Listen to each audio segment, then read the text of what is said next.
Class 6 के student please listen carefully. I am going to teach you lesson 7.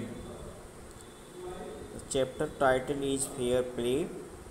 Before you read या before you start to read यानी पढ़ने से पहले देखें इसमें क्या किस चीज़ पर फोकस करना है, किन तथ्यों पर हमें प्रकाश डालना है, इसे देखें। करा has your best friend ever done something you thought was wrong. क्या तुम्हारा कोई दोस्त कुछ ऐसा काम किया या अपना विचार रखा जो तुम गलत सोच रहे थे। What did you do then, तब तूने क्या किया। डिड यू कीप क्वाइट और did you tell your friend what you thought, क्या तुम वह चुपचाप रहे या अपने मित्र को ये बताए कि वह क्या सोचा है। Read the story about two friends who had to decide what was more important, friendship and enmity. इस कहानी को पढ़ो जो दो दोस्त यह तय कर लेते हैं कि उनके लिए कौन सा महत्वपूर्ण है, दोस्ती महत्वपूर्ण है या शत्रुता महत्वपूर्ण है। Are a sense what is right and what is wrong, यह उनके दिमाग में यह आ जाता है या तय करते हैं कि क्या सही है क्या गलत है।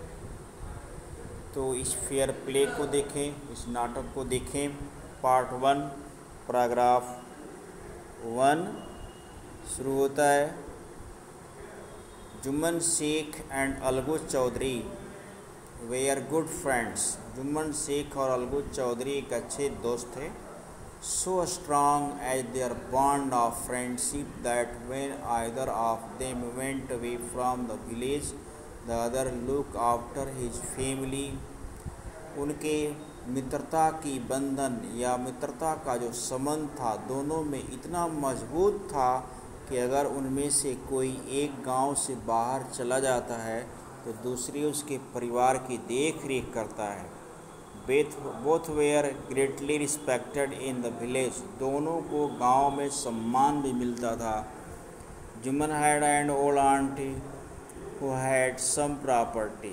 जुम्मन की एक बूढ़ी खाला थी जिसकी पास कुछ संपत्ति थी। This she transferred to him on understanding that she would stay with him and he would look after her. इस समझ के साथ उसने अपनी पूरी संपत्ति उसको दे दी थी कि वह उसके साथ रहेगी और उसका देखभाल करेगा। The arrangement work well for a couple of years. ये व्यवस्था लगभग 1 साल तक ठीक से चला। देन सिचुएशन चेंज, तब परिस्थितियाँ कुछ बदल गईं। Jumman and his family were tired of old relatives. Jumman और उसका परिवार इस पुराने रिश्ते से तंग आ गया। Jumman become as indifferent to her and his wife. Jumman उसके लिए और पत्नी के नज़र में, दोनों उसकी नज़र में कुछ भिन्न दिखने लगे। Who grudged even a little food that the old lady wanted every day. Grudge मतलब होता है अनविंगली, बिना इच्छा का या क्रोधित होकर या दुखी होकर के, स्वालोड निकल जाना। इंसल्टेड मतलब होता है असमान, अपमानित करना। बिकम डिफरेंट का मतलब होता है लास्ट इंटरेस्ट इन और did not care for. Become different का मतलब उसमें रुचि न देना, रुचि न रखना या ध्यान न देना, इस तरह का बिकम डिफरेंस होता है। तो देन सिचुएशन चेंज, स्थिति बदल गई। Jumman and his family were tired of old relatives. Jumman और उसका परिवार इस पुराने रिश्ते से तंग आ गया।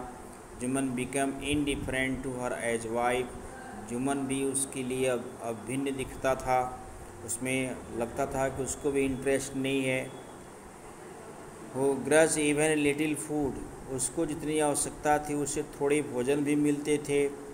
Old lady wanted every day, जितनी भोजन की आवश्यकता उसको रोज़ थी उससे बहुत कम मिलता था।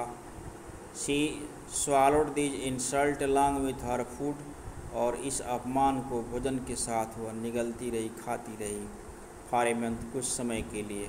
But patience has its limit, लेकिन धैर्य की भी सीमा होती है।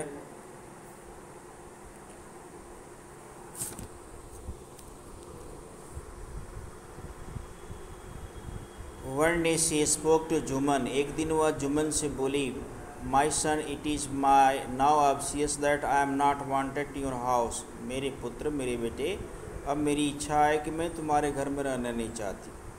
Kindly give me monthly allowances so that I can set up A separate kitchen, कृपा करके मुझे कुछ मासिक भत्ता दे दिया करो, महीने में कुछ दे दिया करो, जिससे मैं ताकि अपना अलग किचन बना सकूं, अपना रसोई बना सकूं। My wife knows best how to run the house, be patient, said Jumman shamelessly, shamelessly मतलब निर्लज होकर, बिना शर्म लाज का। तो जुम्मन ने बिना शर्म लाज का उसने कहा, धैर्य रखो, मेरी पत्नी जानती है कि घर को कैसे अच्छे चलाया जाता है, मेरी पत्नी को पता है। This made his aunty very angry, इस पर उसकी खला बहुत नाराज़ हो गई। And she decided to take her case to the village panchayat, और उसने निर्णय लिया कि इस मामले को, इस केस को वह गांव के पंचायत में ले जाएगी। इस तरह से आप लोग यहाँ तक हिंदी और इंग्लिश दोनों दोहराएं तैयार करें। पैराग्राफ 4 से नेक्स्ट वीडियो में पोस्ट किया जाएगा।